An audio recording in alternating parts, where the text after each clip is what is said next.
आप कृष्ण लीला कराते थे और कृष्ण लीला पूरी किसी पात्र को कुछ बना देते, किसी को कुछ बनाते, किसी को कुछ बनाते, सबको बताते तुमको ये बोलना है, तुमको ऐसे करना है, तुमको ये करना है, और स्वयं राधा रानी बनते और स्वयं किशोरी जी के भाव से आते और कोई एक कृष्ण बनते, नित्यानंद जी कोई कृष्ण बनाते और स्वयं श्री राधा भाव के साथ में आते और थोड़ी देर लीला करने के बाद वहीं मूर्छित हो जाते, मूर्छा में चले जाते।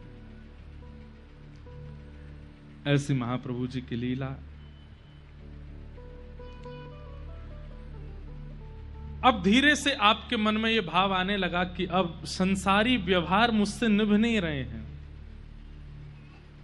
तब आप अपने घर गए और सच्ची माता और विष्णु प्रिया दोनों से कहा कि अब मैंने एक निर्णय लिया है, आपकी आज्ञा चाहता हूं। उन्होंने कहा क्या निर्णय है? बोले अब मुझे सन्यास लेना है। सन्यास नाम सुनते ही मां तो बोली मैं तो पहले ही डरी हुई थी, एक बेटा चला गया, दूसरा भी ना चला जाए। पर महाप्रभु जी बोले इसमें कुछ बुरा नहीं है मां, पर मैं संसार के व्यवहार निभा नहीं पाऊंगा। आप देख रही हैं मेरी स्थिति क्या है, मैं घर में रहते हुए भी नहीं रह पाता हूं, मेरे से नहीं निभ पाते हैं ये भाव। अब मैं सन्यास लेना चाहता हूं, आप आज्ञा दें। सच्ची मैया तो बहुत व्याकुल हो गए, रुदन करने लगे, बार बार महाप्रभु जी हृदय से लगाते हैं। सामने विष्णु प्रिया जी हैं, परम पवित्र जीवन है उनका, वे तो इनकी आज्ञा के आगे कुछ बोलती नहीं है। महाप्रभु जी बोले आप भी आज्ञा करें। विष्णु प्रिया जी भावुक हो गए, बोली मैंने तो आज तक आपसे कुछ कहा ही नहीं, आप जिस इच्छा में रहते हैं वो इच्छा मेरी इच्छा रहती है। व्याकुल हुए सच्ची मैया और श्री विष्णु प्रिया जी, अद्वैतानंद जी आदि सबने आकर के उनको बहुत समझाया और श्री केशव भारती जी के पास आप गए और वहां जाकर के उनसे सन्यास दीक्षा ग्रहण की और सन्यास ले लिया। जैसे ही आपकी सन्यास दीक्षा हुई, अब एक बहुत सुंदर बात सुनिए।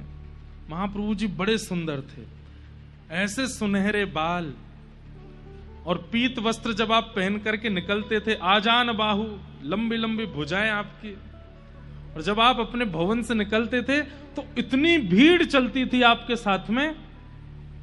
तो महाप्रभु जी को लगता था, जब वो कीर्तन कराते थे, इतने लोग नृत्य करते थे, महाप्रभु जी को लगता था कि ये सब वास्तव में कीर्तन के ही भाव में नृत्य करते हैं या ये केवल हमारे लटके झटके पर कहीं मोहित तो नहीं हो रहे हैं।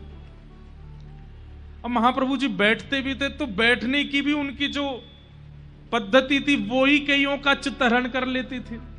और कभी कभी चलते चलते जब अपने केशों पर हाथ फेरते तो कई लोग उसी भाव से आनंदित हो जाते। कहां तक कहें उनके रों कूप के जो ये थे, ये भी गौर थे, ये भी सुनहरे थे।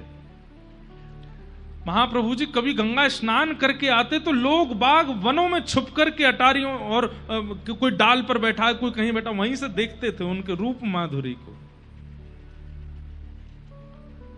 आज महाप्रभु जी के मन में यह भी आया कि बहुत भीड़ हो गई है और स्वरूप की भीड़ ज्यादा है, प्रभाव की भीड़ ज्यादा है, थोड़ा इस भीड़ में भी देखें कितने रुकेंगे, कितने जाएंगे, कितने टिकेंगे।